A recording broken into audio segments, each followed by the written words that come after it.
Et bonjour à tous. Bon, je vais vous faire un petit topo sur la nouvelle campagne. Parce que après avoir eu quelques discussions sur Discord, ça n'a pas l'air très clair pour tout le monde. Donc je vais vous montrer maintenant en fait. Zynga nous laisse deux choix. Voilà. Donc ça fonctionne toujours avant, avec les deux panels, c'est-à-dire le niveau 1, 2, 3 et le niveau 4, 5, 6, 7, 8, 9. Donc ça n'a pas changé, ils sont toujours indépendants l'un de l'autre. Par contre, ce qui a changé, donc moi je vais prendre le 5, mais vous pouvez prendre le 4, le 5, le 6, le 7, le 8, le 9, c'est la même chose. Moi je vais prendre le 5 parce que j'ai besoin de bellicistes notamment, pour monter le Oberyn qui va sortir. Bref, on s'en fout. Ce qui est important, donc, c'est que maintenant, à l'intérieur du coup des chapitres, donc là c'est le chapitre 5, je le rappelle, il y a deux niveaux qui sont indépendants des autres. C'est le niveau 5 et le niveau 9. Si on prend le chapitre 6, ce sera le niveau 5 et le niveau 9 aussi. C'est un très mauvais exemple. On va prendre le 7, le 3 et le 5.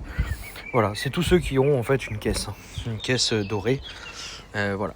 Donc là, vous avez compris avec l'ancien système la nouvelle mise à jour, juste avant cette mise à jour, que maintenant en fait on avait un petit icône avec une gemme de couleur qui nous permet de savoir si on a un item légendaire ou pas. Voilà. Donc ça n'a pas changé.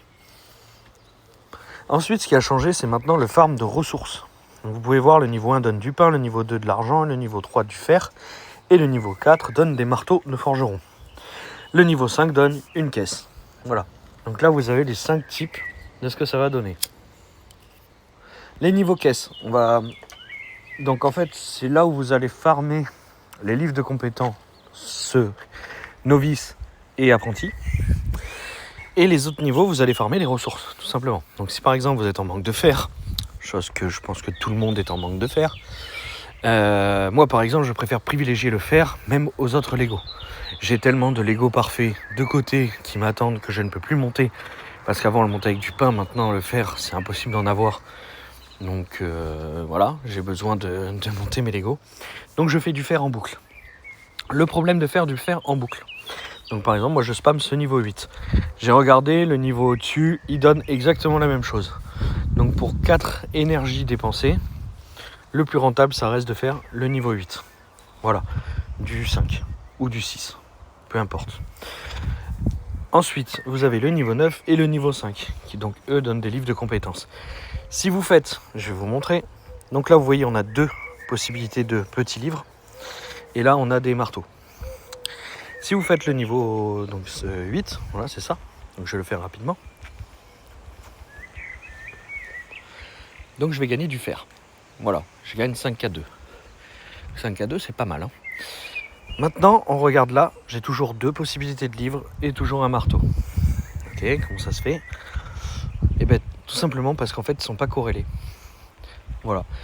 Donc si vous continuez, vous faites ça, vous refaites du fer pour vous montrer que c'était pas un bug, vous avez toujours la même chose. Si maintenant vous dites, tiens, moi ce que je veux par contre c'est des livres de compétences. Le fer, je m'en fiche pour le moment, je veux des livres de compétences. Donc vous faites ça, vous faites le niveau 5, ou le niveau 9, comme vous voulez. Et là, ça change. Alors là, ça n'a pas changé. Vous allez voir que ça va changer. Hop. Et voilà. Et là, vous voyez, vous avez les livres qui ont changé. Voilà. Si vous avez fait que du fer, ça ne changera jamais. Donc voilà la petite spécificité maintenant de la campagne. Donc maintenant, vous devez choisir entre les livres de compétences et les ressources, tout simplement. Voilà.